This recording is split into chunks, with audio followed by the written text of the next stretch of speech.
À partir de décembre 2025, les contrôles des arrêts maladie vont se durcir. Ils pourront désormais se faire directement en visioconférence depuis votre téléphone, votre ordinateur ou votre tablette. L'assurance maladie vient de le confirmer, fini les contrôles uniquement en présentiel. Après une expérimentation menée en Normandie, Bourgogne-Franche-Comté et Occitanie, le système se généralise à toute la France. Objectif affiché, simplifier, accélérer et surtout renforcer les contrôles. Comment fonctionne ce nouveau télécontrôle? Le dispositif concerne principalement les arrêts de travail, les accidents de travail, les maladies professionnelles et certaines demandes d'invalidité. Le télécontrôle s'organise en 3 étapes. Premièrement, 48 heures avant le contrôle, vous recevez un mail avec la date et l'heure du rendez-vous. Ensuite, la veille, un rappel par mail et un SMS. Et enfin, le jour J, vous vous connectez en visioconférence pour échanger avec un médecin conseil de l'assurance maladie. Si votre arrêt est jugé injustifié, le médecin conseil vous informe immédiatement en direct.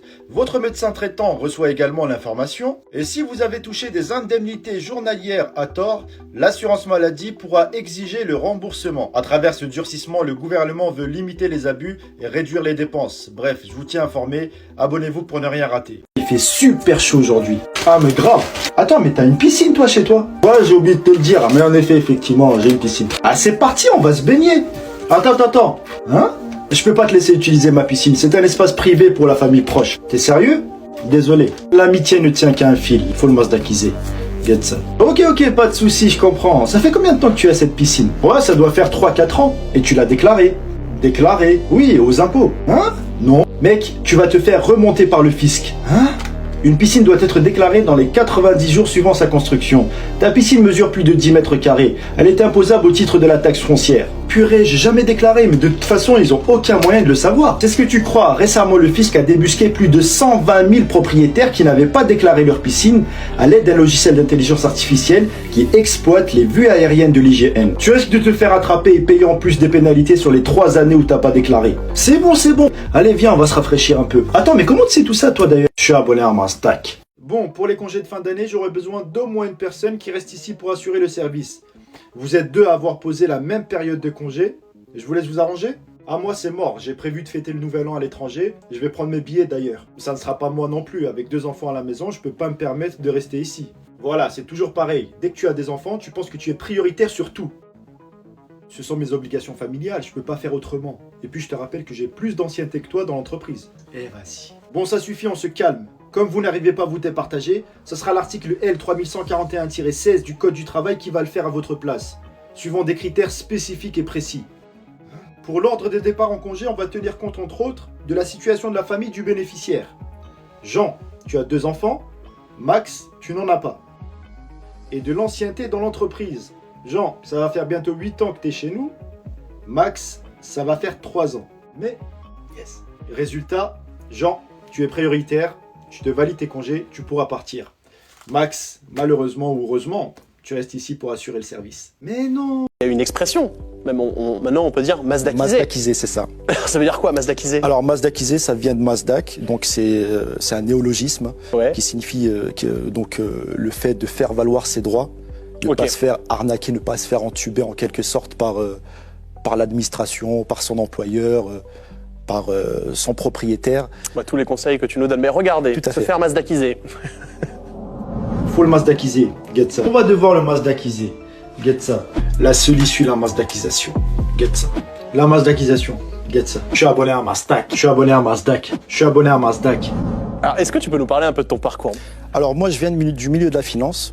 Donc j'ai un bac S, j'ai fait ensuite une licence expertise économique et financière, un master 2 en droit des affaires avec une spécialisation en finance de marché. Ah ouais. Voilà, donc c'est un parcours plutôt financier, avec un accès un petit peu à tout ce qui est régulation, réglementation financière. Je dirais que c'est à ce moment-là que j'ai appris à masdakiser, à vraiment être dans les méandres du système financier et juridique. Et au fur et à mesure, je recevais des problématiques quotidiennes de mes abonnés. Et tu y répondais au fur et à mesure? Voilà, je répondais au fur et à mesure. Et j'ai étalé mon champ de compétences à des questions à la fois de droit juridique et de vie quotidienne. Bonjour monsieur, contrôle de police, éteignez le moteur et présentez-moi le permis de conduire et les papiers du véhicule s'il vous plaît. Oui bien sûr. Tenez. Si, vous revenez d'où? Vous étiez où comme ça? Comment ça? J'étais à la plage, tranquillement. Là, je rentre à la maison. Est-ce que je pourrais voir vos pieds? Mes pieds? Bizarre un peu, lui.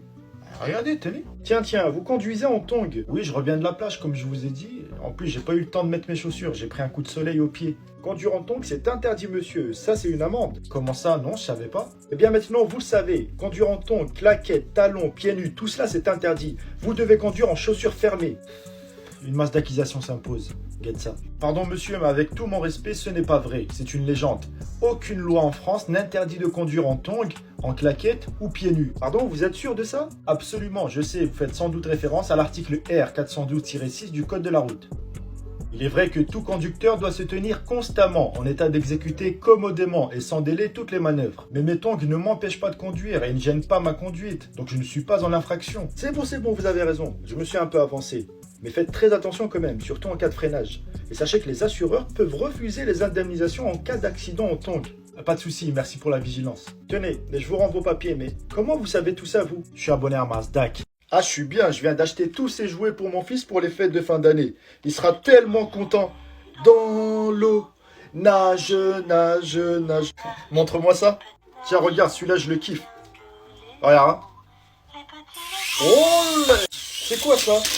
Poubelle. Comment ça, poubelle? Pourquoi tu dis ça? Tes jouets ne sont pas conformes aux normes européennes. Ils peuvent être très dangereux pour ton enfant. T'as acheté ça où? Bah, sur Internet. Mais pourquoi tu dis que c'est dangereux? Tiens, regarde, il n'y a pas de marquage CE. J'imagine qu'il n'y a pas de notice ou encore que la notice n'est pas en français. C'est typiquement le genre de jouet non conforme à la réglementation européenne. Et c'est quoi le marquage CE? Le marquage CE, c'est le logo qui prouve que le jouet respecte les normes de sécurité européennes. C'est obligatoire avant toute mise sur le marché en Europe, conformément à la directive du 18 juin 2009. Donc c'est super sérieux en fait. Bien sûr, la DGCCRF a contrôlé 2000 établissements en 2023. Résultat, 28% d'anomalies. Des jouets étaient non conformes, voire très dangereux pour les enfants. 220 000 jouets ont été détruits. Des petites pièces qui se détachent, des piles accessibles, voire des produits chimiques ont été retrouvés dans des jouets. Wow. Et comment je peux savoir si un jouet est sûr? Vérifie toujours la présence du logo CE sur l'emballage. Lis les avertissements d'âge. Assure-toi que la notice est en français et évite les jouets trop bon marché et sans vendeur identifiable. Merci beaucoup, désormais je vais tout vérifier, je prendrai aucun risque avec mon fils. Mais comment tu sais tout ça toi? Je suis abonné à Mazdak. Bon l'équipe, je reviens du CSE, je vais vous distribuer les chèques cadeaux de fin d'année. Stéphane. Merci. Ilyes. Tiens, merci. Léa. Oh, reste assise Léa, tiens. J'ai appelé tout le monde. Attends, il m'a oublié ou il le fait exprès comme d'hab?